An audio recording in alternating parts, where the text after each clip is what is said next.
I believe the child was asleep in his cot. He was lifted gently and carried, still sleeping, from the house. Once in the privy, he was stabbed. There would have been blood everywhere. Indeed. It's me as does the Kent's laundry. They say I lost a nightdress just after the murder. I never did. Which suggests it might have been worn by the murderer and discarded because it was bloodstained. Theoretically, perhaps. Who did it belong to? One of the daughters, Constance, I believe. Have you questioned her about it? I can see the need. She's hardly more than a child. The disappearance of your nightdress might arguably put you under suspicion. That's a dreadful accusation. It's not an accusation.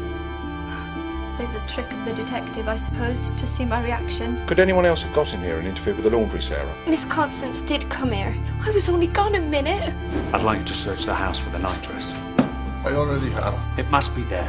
Send a dozen constables if you have to. Come on, Mr. Uичър. Who's in charge of the investigation? How did she get on with Sally? She told me she used to pinch him to make him cry. I told her that was horrible. She said, well, how would you like it if your father remarried and his wife treated you like a servant? I've done my best to be a good mother to all of Samuel's children.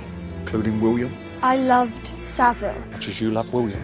I cannot compare them. You and him are very close. Of course, but she knows nothing of the murder, and nor do I. His death is God's punishment for loving him more than my other children. Has the search been completed? I think I've wasted enough of my officer's valuable time on your obsession with a piece of linen.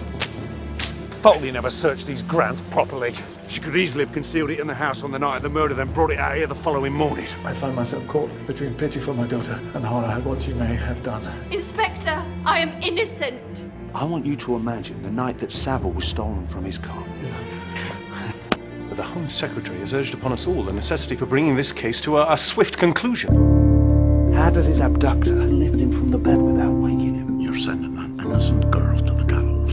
Could it be that she has an accomplice? I don't know. Two people together are capable of carrying out acts that alone they would not dare. It'd be much easier if someone could open the door for her. She carried him from the house, don't you think? Come on, let's think it through. I don't want to do this. William was unhappy enough to run away from home before Savile was even born. Imagine how desperate he must have felt when he realised his place in his father's affections had been taken. No, it is you who is desperate. I can see it in your face. Desperate gamble or ingenious ploy, Inspector?